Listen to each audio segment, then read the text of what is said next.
Good morning, students. We have been doing the chapter that is classification of elements and periodicity in properties. And in this sequence, हमने अभी तक different periods और groups कितने होते हैं, उनकी configuration क्या है, हाउ मेनी पीरियड्स और ग्रुप्स आर देयर, ये तो हमने कर लिया था. अब हम इस वक्त करेंगे कि ब्लॉक्स ऑफ पीरियोडिक टेबल को फर्दर फिर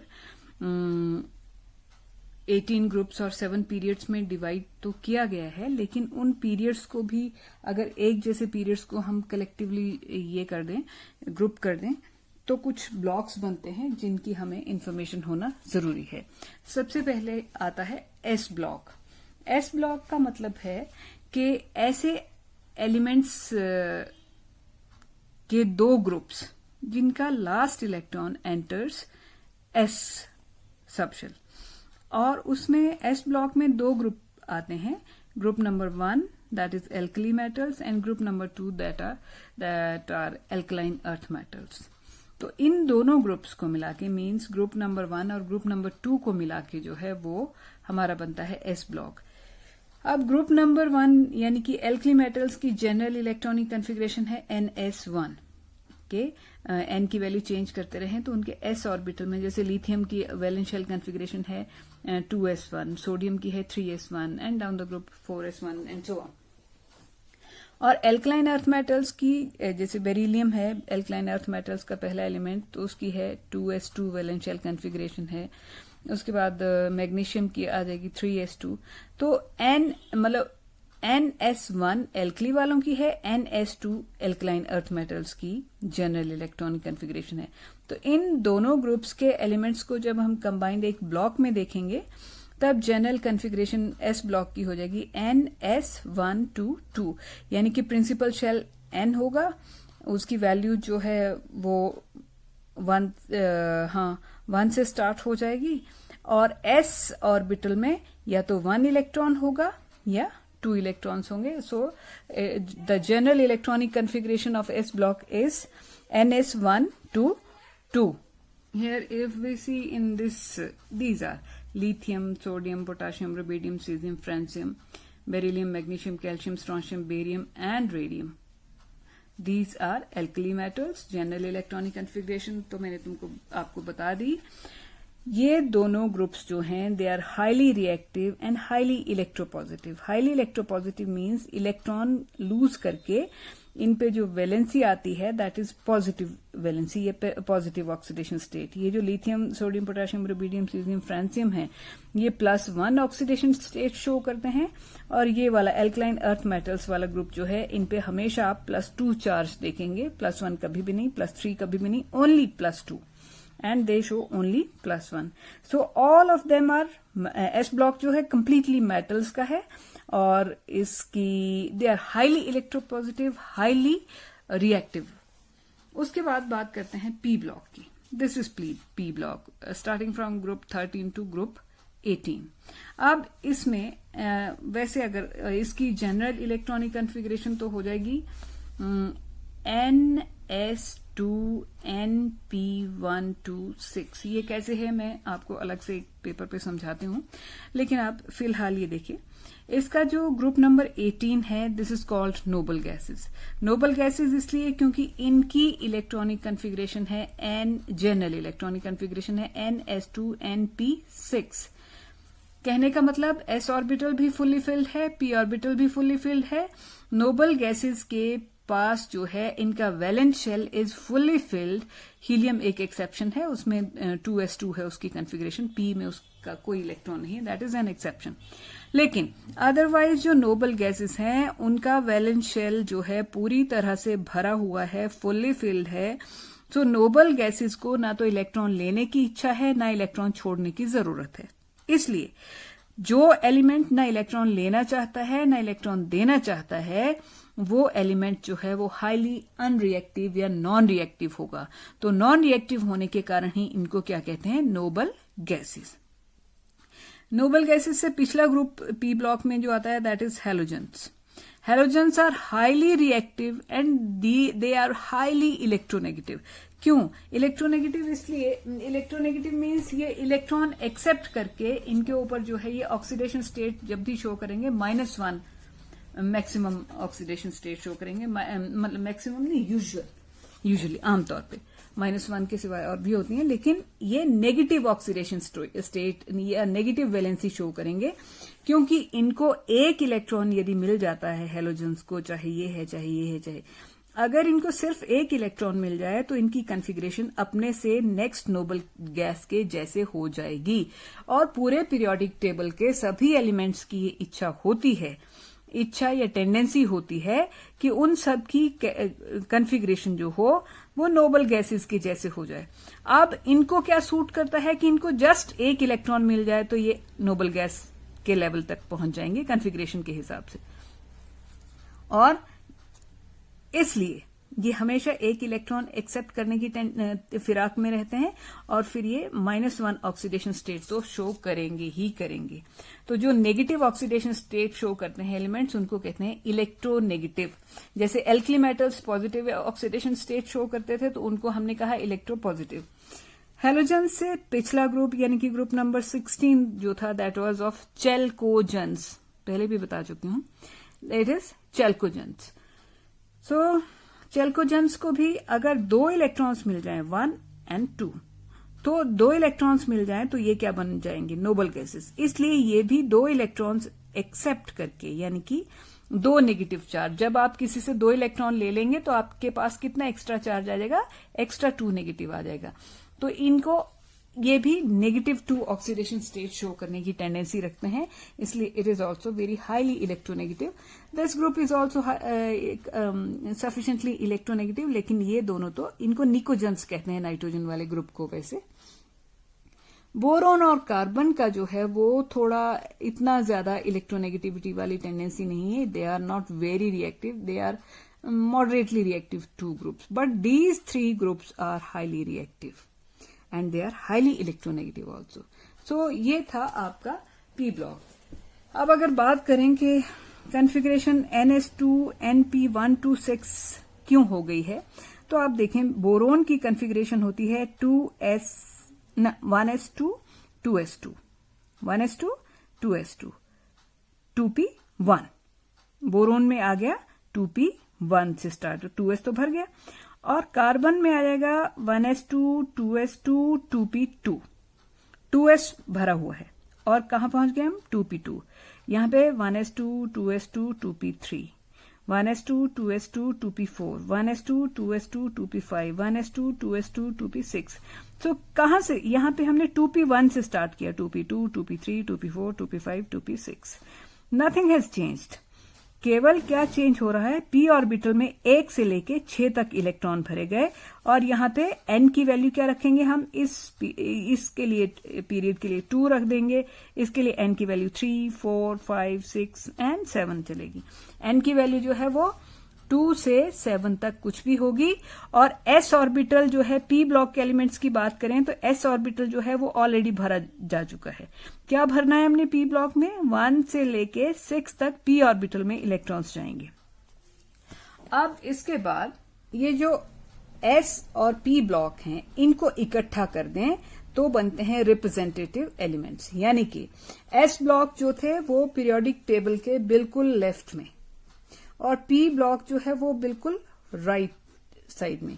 तो s और p ब्लॉक को मिला के बनता है रिप्रेजेंटेटिव एलिमेंट्स, इनको कलेक्टिवली कह देते हैं। आप इसको देखें, ये वाले और ये elements, they are collectively called representative elements. Then we come to D block elements. D block आपने देखा होगा कि इस तरफ s ब्लॉक है, इस तरफ p ब्लॉक है। यहां पे हमने 4 ट्रांजिशन सीरीज की थी, पहले स्कैंडियम से जिंक तक, दूसरी यूट्रियम से कैडमियम, फिर लैंथनम से मर्करी, फिर एक्टिनियम से यूरेनियम तक। ये जो 4 सीरीज की थी इस तरह से, जिनमें अंतिम इलेक्ट्रॉन जो था वो d ऑर्बिटल में गया था। जैसे स्कैंडियम का आपको याद हो, atomic number is 21। This is your D block, this one, and if the general electronic configuration of D block is n minus 1, D 1 to 10 and ns 0 to 2. They all are metals. n की value यहाँ पे 4 से 7 होगी, क्योंकि यहाँ पे जैसे देखें 4 से 7 मीन्स फर्स्ट ट्रांजिशन सीरीज के लिए n यहाँ पे 3D 1 to 10 and 4s 0 to 2 इस तरह से। और सेकेंड ट्रांजिशन सीरीज के लिए n की वैल्यू हम क्या रख देंगे, 5 रख देंगे, तो 4D आएगा। 4D की फीलिंग होती है यहाँ पे 5D की फीलिंग, यहाँ पे 6D, उस तरह से n की वैल्यू हम पुट करते रहेंगे। ये जो D ब्लॉक में है ये भी सारी की सारी एलिमेंट्स, सारी के सारे जो है मेटल्स हैं। S ब्लॉक भी कंप्लीटली मेटल्स का था। और ये एक वेरिएबल ऑक्सीडेशन स्टेट्स शो करते हैं। S ब्लॉक में की मेटल्स ऐसा नहीं करती थी, उनकी या तो जैसे एल्कली मेटल्स की +1 थी, इनकी +2 ऑक्सीडेशन स्टेट थी। लेकिन जो D ब्लॉक के एलिमेंट्स हैं उनकी वेरिएबल ऑक्सीडेशन स्टेट्स होती हैं, काफी सारी variety of oxidation states show करते हैं। ये कलर्ड होते हैं, आपने देखा होगा कॉपर किस कलर का होता है, कॉपर तो हमने देखा ही है, और जिंक जो है वो व्हाइट कलर का है। हालांकि this is not purely transition element but we club it together. और इनका D ब्लॉक एलिमेंट्स का दूसरा नाम है ट्रांजिशन एलिमेंट्स। अब क्यों ट्रांजिशन एलिमेंट्स? ट्रांजिशन होता है चेंज। D ब्लॉक एलिमेंट्स क्या कर रहे हैं, हमें हाईली इलेक्ट्रोपॉजिटिव ब्लॉक से कहां तक हम अगर यहां S ब्लॉक से अगर P block, S block highly electropositive है और P ब्लॉक जो है हाईली इलेक्ट्रोनेगेटिव है, तो एक हाईली इलेक्ट्रोपॉजिटिव ब्लॉक से हाईली इलेक्ट्रोनेगेटिव ब्लॉक तक हम किसके थ्रू पहुंच रहे हैं, इन D ब्लॉक के एलिमेंट्स के थ्रू पहुंच रहे हैं। पहले ये 10 स्टेप पार करेंगे तब इधर पहुंचेंगे। तो ये ब्लॉक जो है it is mediating the change. ये हाईली इलेक्ट्रोपॉजिटिव कैरेक्टर से हाईली इलेक्ट्रोनेगेटिव कैरेक्टर की तरफ जो हम चेंज होने वाले हैं उस चेंज को ये मीडिएट कर रहा है। और चेंज को हम क्या कहते हैं, ट्रांजिशन, इसलिए इनको क्या बोलेंगे, transition elements. Then we come to F block elements. F block elements जो हैं वो ये हैं F ब्लॉक एलिमेंट्स। इनको अगर आपको पिछला लेक्चर का थोड़ा सा याद हो तो लेंथेनम के बाद यहाँ पे ये 14 एलिमेंट्स लेंथेनम और हाफनियम के बीच आते हैं, लेकिन इनको यहाँ इसलिए प्लेस नहीं किया गया क्योंकि यहाँ तो हम D ब्लॉक में तो हमने वो वाले एलिमेंट्स रखे हैं जिनका last electron is entering D orbital, लेकिन F ब्लॉक में उनको रखेंगे जिनमें लास्ट इलेक्ट्रॉन। और यहाँ पे अगर हम ये वाले सीरियम से लेके लुटीशियम तक के एलिमेंट्स यहाँ रखते तो इनका अंतिम इलेक्ट्रॉन जो था वो F ऑर्बिटल में जा रहा है, सो यहाँ के लिए अनसूटेबल थे, इनको भी डिस्टर्ब करते और खुद भी यहाँ के लिए सूटेबल नहीं थे। तो लेंथेनाइड्स वो हैं जिनका लास्ट इलेक्ट्रॉन जो है वो 4f ऑर्बिटल में गया है और एक्टिनॉइड्स का जो है वो 5f में गया है। लेंथेनाइड्स एंड एक्टिनॉइड्स को इकट्ठा हम क्लब कर दें तो हम इनको बोलेंगे इनर ट्रांजिशन एलिमेंट्स या F ब्लॉक एलिमेंट्स। इनके दो नाम हैं, आइदर इनर ट्रांजिशन एलिमेंट्स या F ब्लॉक एलिमेंट्स। और इनकी जनरल इलेक्ट्रॉनिक कॉन्फ़िगरेशन क्या होगी, n-2 F 1 to 14 n-1 D 0 to 1 and ns 2। Actinoids के बारे में they all are radioactive, ये भी पता होना चाहिए। लेंथेनाइड्स थोड़ा सिंपल है, एक्टिनॉइड्स की केमिस्ट्री थोड़ी कॉम्प्लिकेटेड है। इस कैटेगराइजेशन के सिवाय ये जो हमने की के S block, P block, B block, F block, lanthanides, actinoids को एक ब्लॉक में कर दिया। इसके सिवाय जो एलिमेंट्स हैं they have been classified either metals, non metals और मेटलॉइड्स। पीरियोडिक टेबल में 78% आपका S ब्लॉक पूरा, D ब्लॉक पूरा, F ब्लॉक पूरा और कुछ P ब्लॉक, ये सारे क्या हैं, मेटल्स। मेटल्स में सभी मेटल्स सॉलिड्स हैं with high melting and boiling points, लेकिन उसमें मरकरी एक एक्सेप्शन है जिसका जो कि लिक्विड होता है रूम टेम्परेचर में, और सीजियम और गैलियम ये प्योरली लिक्विड तो नहीं है, लेकिन इनका भी जो मेल्टिंग पॉइंट है 302 और 303 kelvin, which is quite low melting point. और ये बिल्कुल जो मेटल्स हैं वो आमतौर पे थोड़ा left side of periodic table में ज्यादा से ज्यादा क्या है, मेटल्स हैं। जैसे ये देखें आप, एस ब्लॉक लेफ्ट साइड में है, डी ब्लॉक थोड़ा मिडल में है, और एफ ब्लॉक तो नीचे चला गया, पर ये साइड तो लेफ्ट ही गिनी जाएगी, इसी तरफ से एफ ब्लॉक निकला है। और पी ब्लॉक जो है वो राइट साइड है पीरियोडिक टेबल की। तो लेफ्ट साइड जो है that is of S P, S D और एफ ब्लॉक जो है they are metals, and P block जो है, पी ब्लॉक में भी ये देखिए, ये जो इस तरफ के एलिमेंट्स हैं, ये सारे नोबल गैसेस तो सारी गैसेस हैं, ये वाले ग्रीन वाले जो हैं they all are non metals. ये जो लाइट ब्लू हैं दे आर मेटल्स। तो पी ब्लॉक का भी कुछ पार्ट जो है वो मेटल्स का है, लेकिन ये जो ब्राउन, लाइट ब्राउन कलर के हैं दे आर मेटलॉइड्स। अब मेटलॉइड्स क्या होते हैं? मेटलॉइड्स जैसे silicon, germanium, arsenic, stibium, tellurium, polonium, astatine etcetera, they are metalloids. Metalloids क्या होते हैं? मेटलॉइड्स होते हैं जिनमें कुछ कैरेक्टरिस्टिक्स जो हैं वो मेटल्स के होते हैं, कुछ नॉन मेटल्स के। मेटल्स में क्या होती है? Malleability, ductility. Malleability means metals को आप पीट के उनकी चादरें बना सकते हैं, तारें खींच सकते हैं उनकी। नॉन मेटल से ऐसा नहीं कर सकते। Metals are very good conductors of electricity and heat. Non metals जो है हीट और इलेक्ट्रिसिटी को कंडक्ट नहीं करते। Metals are very hard, non metals are usually soft. अब उसमें कार्बन और बोरोन एक अलग एक्सेप्शन है। मेटलॉइड्स में कंडक्टिविटी जो है वो मेटल से काफी कम होती है, नॉन मेटल से काफी ज्यादा होती है। तो इनकी प्रॉपर्टीज जो है वो कुछ मेटल्स के साथ रिजेंबल करेंगी, कुछ नॉन मेटल्स के साथ। सो ये थी क्लासिफिकेशन जो हमने पीरियोडिक टेबल में ब्रॉडली की हुई है। अब इसके बाद हम we shall move on to the properties of elements. So the first property we are going to discuss is atomic radius. अब एटॉमिक रेडियस की बात करते हैं, हमें मालूम है कि एटम जो है स्फेरिकल शेप की बॉडी होती है, गोले की तरह की बॉडी होती है। But atom is not always alone. अलग अलग तरह के एटम्स जो होते हैं वो अलग अलग स्टेट में होते हैं। कोई कोवलेंटली बॉन्डेड है। कोवलेंटली बॉन्डेड मीन्स एक एटम ने दूसरे एटम के साथ कोवलेंट बॉन्ड बना रखा है, किसी ने मेटेलिक बॉन्ड बना रखा है, और किसी ने एक सिंपल नेबरिंग जो आपके एटम्स हैं उनके साथ attractive force, wander wall, attractive forces हो सकती हैं। तो एटॉमिक रेडियस को, जो एटम नाम का एक स्फीयर है, उसको हम बड़ी तरह से देखते हैं। वैसे तो रफली अगर एटॉमिक रेडियस की बात करनी हो तो ये एटम का न्यूक्लियस है, और इसका अंतिम इलेक्ट्रॉन जहां तक इन दोनों के बीच के डिस्टेंस होगा उसी को हम एटॉमिक रेडियस कह देंगे। लेकिन मैंने कहा ना कि एटम हमेशा एक तो बहुत छोटा पार्टिकल है, तो उसका रेडियस मापना इतना आसान नहीं है, और एटम हमेशा अकेला नहीं होता है, वो किसी न किसी के साथ उसके किसी न किसी तरह का बॉन्ड बना होता है। तो उसका जो रेडियस है, न्यूक्लियस और अंतिम इलेक्ट्रॉन के बीच की दूरी है, वो डिपेंड करेगी कि उसका एनवायरनमेंट कैसा है, वो किस तरह के स्टेट में है।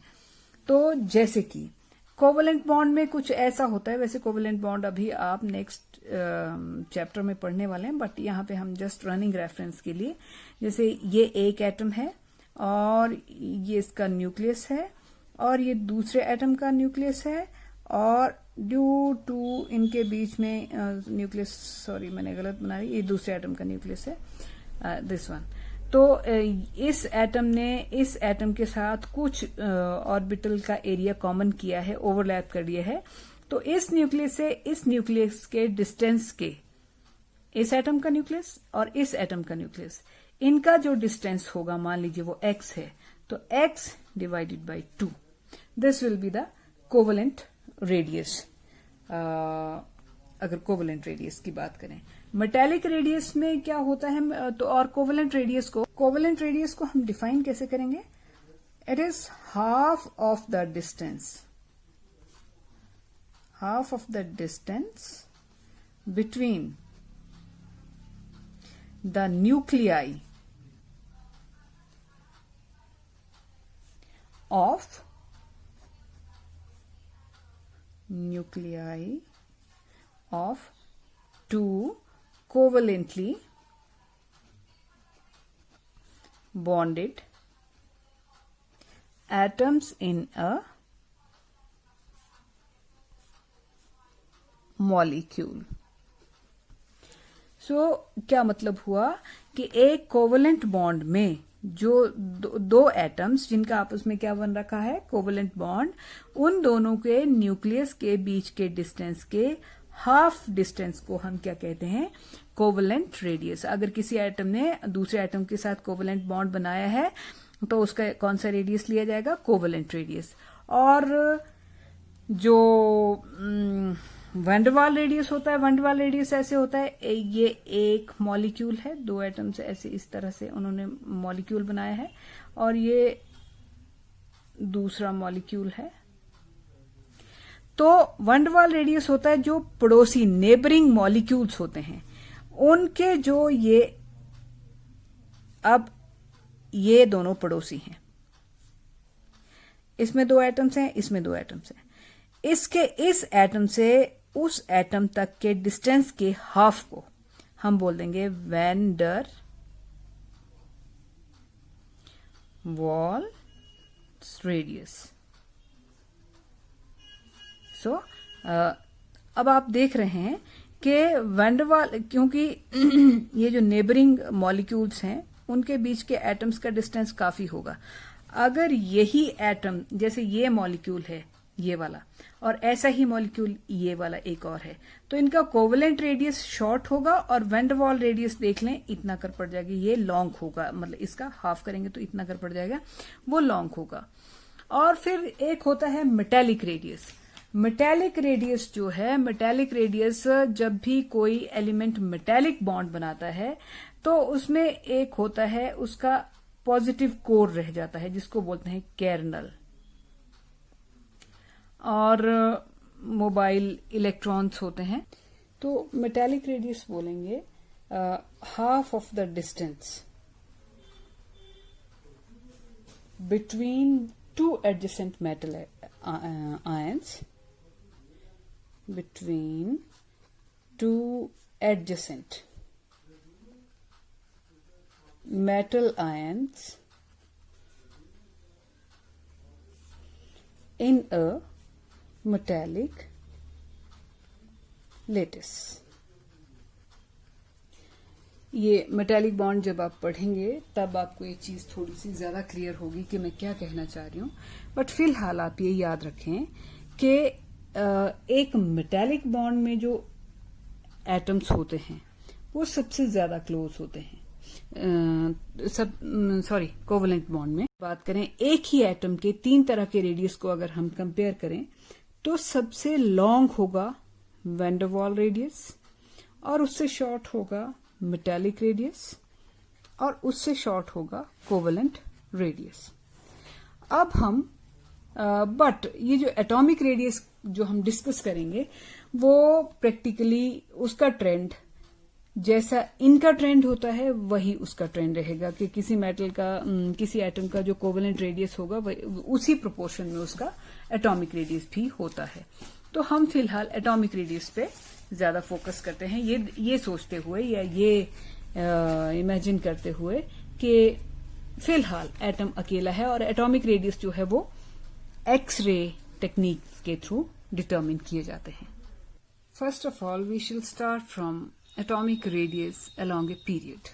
अलोंग ए पीरियड हम कंसिडर करते हैं, जैसे फर्स्ट ये सेकंड पीरियड है, लिथियम से बेरिलियम, बेरिलियम से बोरोन, कार्बन, फिर आगे नाइट्रोजन, ऑक्सीजन, फ्लोरीन है.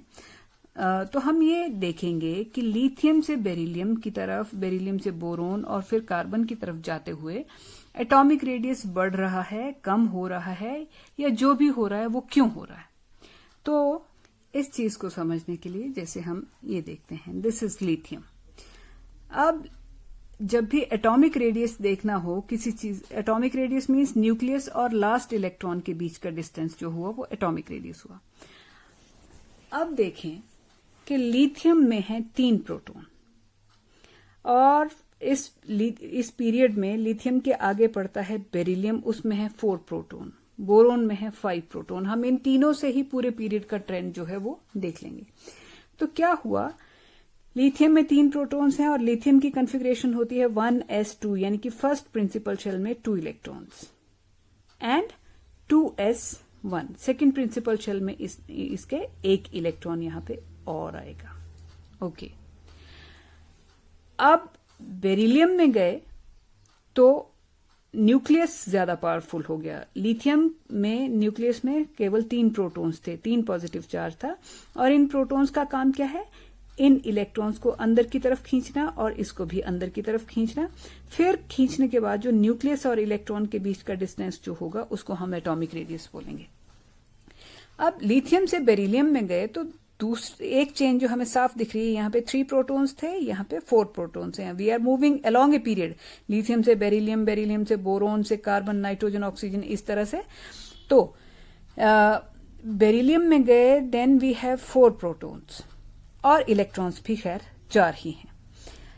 तो बेरिलियम की कॉन्फ़िगरेशन होती है 1s2 2s2, लिथियम की थी 1s2 2s1। 1s2 2s2 means first principle shell में 2 इलेक्ट्रॉन्स वो तो हैं। सेकेंड प्रिंसिपल शेल, अब यहां भी प्रिंसिपल शेल सेकेंड ही चल रहा था, पीरियड में प्रिंसिपल शेल तो सेम रहेगा। यहां पे 2s1 था, यहां पे 2s2 हो गया। कहने का मतलब है कि एक तरह से 2 इलेक्ट्रॉन्स जो हैं वो सेकेंड प्रिंसिपल शेल में यहां पे हैं। लेकिन लिथियम में जो था न्यूक्लियस कम पावरफुल था, तो उसने लास्ट इलेक्ट्रॉन को सेकेंड प्रिंसिपल शेल में यहां पे इतनी दूरी पे रहने दिया। बेरिलियम में आते आते न्यूक्लियस जो है वो ज्यादा पावरफुल हो गया, उसमें 4 प्रोटॉन्स हैं। 4 प्रोटॉन्स हैं तो वो ज्यादा स्ट्रांग है न्यूक्लियस, और जबकि आपने जो यहां पे फर्स्ट इलेक्ट्रॉन फीड किया था सेकेंड प्रिंसिपल शेल में, और यहां पे सेकेंड इलेक्ट्रॉन फीड किया, लेकिन प्रिंसिपल शेल क्या रह रहा है, सेकंड ही रह रहा है। ये फर्स्ट प्रिंसिपल शेल है, ये सेकंड प्रिंसिपल शेल है। ये मैंने ऐसे ड्रॉ की है लाइन, इससे कंफ्यूज ना हो, ये क्योंकि ये बाद में बताती हूं। लास्ट इलेक्ट्रॉन गया था सेकंड प्रिंसिपल शेल में, और सेकंड प्रिंसिपल शेल न्यूक्लियस से इतना दूर था। लेकिन अब की बार लिथियम की अपेक्षा न्यूक्लियस ज्यादा स्ट्रांग हो गया है, तो वो क्या करेगा, इस इलेक्ट्रॉन को, इन इलेक्ट्रॉन्स को इतनी दूर नहीं रहने देगा। वो क्या करेगा, अंदर स्ट्रांगली अट्रैक्ट करेगा और एक शॉर्टर डिस्टेंस पे सेकंड प्रिंसिपल शेल का डिस्टेंस जो है वो ये स्क्वीज कर देगा, और इलेक्ट्रॉन्स इतनी दूरी पे नहीं रह पाएंगे न्यूक्लियस से। न्यूक्लियस क्या करेगा, उनको क्लोज ले आएगा। जो सेकंड प्रिंसिपल शेल आपको लगता है कि यहां था पहले, उसको ये स्क्वीज करके यहां तक ले आएगा। एंड फाइनली हमारे पास बेरिलियम का जो रेडियस है वो लिथियम से थोड़ा सा रिड्यूस हो जाएगा, और वो ऐसा लगेगा। इसको अगर हम यहां पे खत्म, यहां होना चाहिए था सेकंड प्रिंसिपल शेल को, लेकिन हायर न्यूक्लियर चार्ज के कारण सेकंड प्रिंसिपल शेल जो था वो स्क्वीज कर जाएगा, और वो फाइनली कहां तक रह जाएगा, यहां तक, ये जो मैंने पहले ड्रॉ कर रखा था, यहां तक। क्यों हुआ ऐसा, क्योंकि लिथियम से बेरिलियम तक आते हुए न्यूक्लियस तो पावरफुल हो गया, लेकिन आप जो अंतिम इलेक्ट्रॉन है वो आप सेकंड प्रिंसिपल शेल में ही फीड कर रहे हैं। बेसिकली उसी डिस्टेंस पे आप छोड़ गए थे, लेकिन न्यूक्लियस पावरफुल हो गया, उसने उस डिस्टेंस को और कम कर दिया। अब बोरोन में चलें।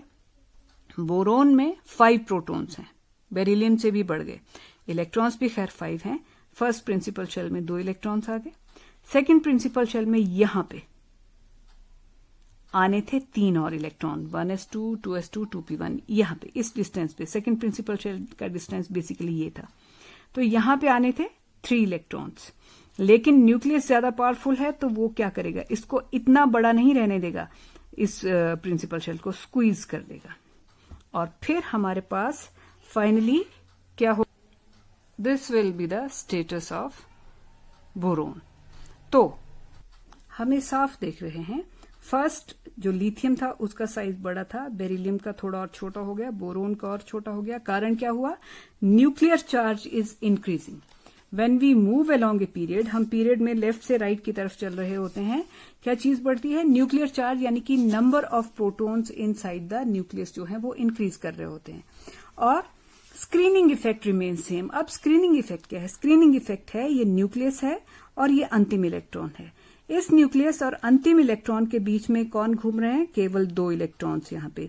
तो ये न्यूक्लियस का न्यूक्लियर चार्ज बाहर जाने से रोकेंगे ये जो अंदर बीच में घूम रहे हैं। ये ठीक वैसे जैसे यहाँ पे टीचर बैठा है, ये फर्स्ट सर्कल में स्टूडेंट्स हैं, सेकंड सर्कल में भी स्टूडेंट्स हैं। फर्स्ट सर्कल में यहाँ पे 2 स्टूडेंट्स हैं और सेकंड सर्कल में 1 स्टूडेंट है। यहाँ चले गए तब भी स्थिति वही है। न्यूक्लियस के बाद एक सर्कल है, वहां पे 2 स्टूडेंट्स और दूसरा सर्कल है उसमें अगेन 2 स्टूडेंट्स। यहाँ पे न्यूक्लियस फर्स्ट सर्कल में 2 स्टूडेंट्स, सेकंड सर्कल में 3 स्टूडेंट्स। कहने का मतलब ये है कि फर्स्ट और न्यूक्लियस और सेकंड सर्कल के बीच यहां भी 2 इलेक्ट्रॉन्स थे, यहां भी 2 इलेक्ट्रॉन्स थे, यहां भी 2 इलेक्ट्रॉन्स थे। यानी कि ये 2 इलेक्ट्रॉन्स जो हैं न्यूक्लियर चार्ज को बाहर जाने से रोकेंगे और न्यूक्लियर चार्ज को बाहर जाने से रोकने वाले जो लोअर इलेक्ट्रॉन होते हैं, ये हायर प्रिंसिपल शेल का है, ये लोअर प्रिंसिपल शेल का है। तो ये जो लोअर प्रिंसिपल शेल के इलेक्ट्रॉन्स न्यूक्लियर चार्ज को बाहर जाने से रोकते हैं, इसको कहते हैं स्क्रीनिंग इफेक्ट। तो वो तो हम देख रहे हैं कि अंदर वाले प्रिंसिपल शेल में 2 ही इलेक्ट्रॉन रह रहे हैं, यहां भी पूरे पीरियड में 2 ही रहने वाले हैं, क्योंकि प्रिंसिपल शेल्स नहीं चेंज हो रहे हैं, उनकी संख्या 2 ही है। जब हम अलोंग ए पीरियड चलते हैं, न्यूक्लियस का चार्ज बढ़ता जाता है, यानी कि न्यूक्लियस की अट्रैक्ट करने की पावर, इसको अंदर की तरफ खींचने की पावर, इलेक्ट्रॉन्स को अंदर की तरफ खींचने की पावर बढ़ती जा रही है। स्क्रीनिंग इफेक्ट उतना ही रह रहा है, दो ही इलेक्ट्रॉन हैं जो न्यूक्लियर चार्ज को बाहर जाने से रोक रहे हैं। लेकिन लास्ट इलेक्ट्रॉन जो है वो आप हमेशा सेकंड प्रिंसिपल शेल में फिल कर रहे हो, यहां भी। तो यहां पे न्यूक्लियस कम पावरफुल था, तो लास्ट प्रिंसिपल शेल थोड़ा एक्सपेंडेड रहा, यहां पे पावरफुल हो गया, थोड़ा स्क्वीज हो गया, यहां पे और पावरफुल न्यूक्लियस है और स्क्वीज हो गया। मीन्स जब हम अलोंग अ पीरियड मूव करते हैं तो न्यूक्लियर चार्ज इंक्रीज करता है, जिसके कारण एटॉमिक रेडियस को डिक्रीज करना चाहिए। स्क्रीनिंग इफेक्ट सेम रहता है, ये अनचेंज्ड रहता है। और तीसरी बात, principal shell also remains same. So the effective nuclear charge, यानी कि न्यूक्लियस का प्रभाव जो है वो बढ़ता जाता है। इफेक्टिव न्यूक्लियर चार्ज, यहाँ पे न्यूक्लियस ज्यादा इफेक्टिव होता जाता है, ज्यादा प्रभावी होता जाता है, इसलिए न्यूक्लियस क्या करेगा? एटॉमिक रेडियस को स्क्वीज कर देगा। So we must conclude that when we move along a period, atomic radius decreases. जब हम एक पीरियड में चलते हैं, एटॉमिक रेडियस डिक्रीज करता है।